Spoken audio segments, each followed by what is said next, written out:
When we humans suffer, we tend to develop bitterness towards life because we feel we didn't deserve to suffer. And there is this feeling that life is conspiring against us. We believe that life is holding us back by adding suffering as a barrier between us and the life we deserve. When we see someone who we think is inferior to us in some way and living a life without suffering, we feel a sense of injustice because we feel we are better than that person, so we deserve a life without suffering, and that person deserves to suffer.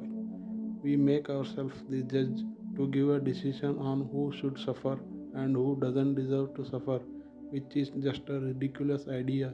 We come up with these sorts of ideas because we want to feel the victims of life, which in a way gives us temporary comfort. We also suffer by fighting with ourselves to maintain our identity. The urge to act and live by our identity creates the fear of failing ourselves.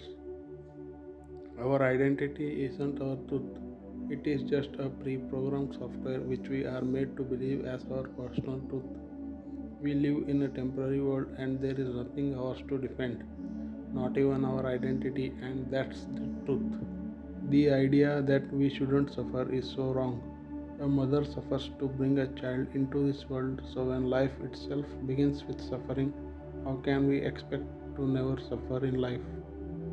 If suffering brings us into the world, then surely suffering would be part of our world.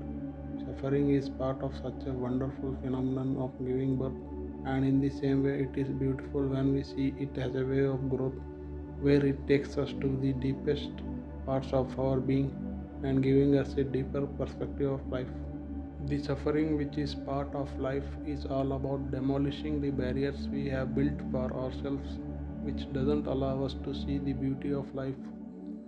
Suffering softens our hardened soul. Suffering is necessary to make us realize the tenderness which is already present within us.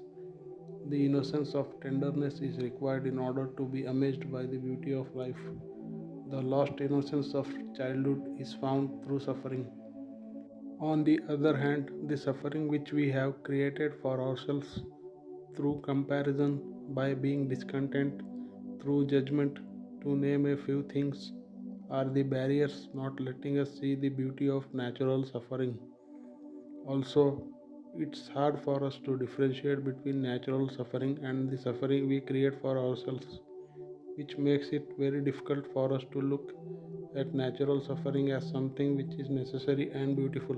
Suffering is both the question and the answer. You can either suffer more through suffering or transcend it to discover the beauty of life. If we want to see divinity amongst humans, then look for the person who has suffered and keeps suffering but doesn't produce a single drop of bitterness towards life. That person has understood life.